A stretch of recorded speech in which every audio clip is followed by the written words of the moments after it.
अस्सलाम वालेकुम नाज़रीन, मैं हूं शाहिद नुतकानी और आप देख रहे हैं मेरा फेसबुक यूट्यूब चैनल। कैसे हैं दोस्तों, आप सब खैरियत से होंगे। मैं दुआ गो हूँ आप जहाँ भी हों, अल्लाह पाक आपको अपनी हिफ़्ज़-ओ-अमान में रखे। अल्लाह पाक आपको हमेशा मुसीबत से महफूज रखे। दोस्तों, जैसा कि आप जानते हैं, अफ़गानिस्तान में अमरीकी इनक़ला के बाद पाकिस्तान में काले-ए-आज़म TTP की कार्रवाइयाँ बढ़ गई। माजी में TTP से हुकूमत पाकिस्तान और रियासती इदारों ने मुज़ाकरात किए, लेकिन वो नाकाम रहे। अब हाल ही में एक बार फिर ये मुज़ाकरात हुए और ये मुज़ाकरात इसलिए भी अहम हैं कि लास्ट टाइम जो मुज़ाकरात हुए थे उसमें कोई सालिस भी नहीं था और TTP की तरफ से कुछ ऐसे मुतालबात भी थे जो कि आईने पाकिस्तान से इनहराफ करते थे। वो चाहते थे कि वज़ीरिस्तान में एक उनका अलहदा सिलसिला हो जहां हुकूमत पाकिस्तान की कोई रेट ना हो, उनका निज़ाम हो। ज़ाहिर है आईने पाकिस्तान में इसकी कोई गुंजाइश नहीं है, लिहाजा वो मुज़ाकरात नाकाम है। अब इस बार हम सबको पता है कि ISI के साबिक़ चीफ जनरल जनरल फैज़ हमीद साहब वो अफ़गानिस्तान गए हुए थे और TTP से मुज़ाकरात हुए हैं और इस बार मुज़ाकरात की कामयाबी के इम्कानात वाज़ेह और रोशन भी हैं। उसकी 2-3 बुनियादी वजूहात हैं।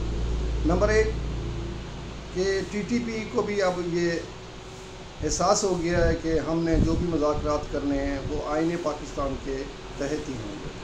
लिहाजा इत्तलात यही है कि वो लोग अब बुनियादी उस शर्त से दस्तबरदार हो गए हैं कि वज़ीरिस्तान में उनकी अमलदारी वो अब रियासत पाकिस्तान की मानने पर तैयार है।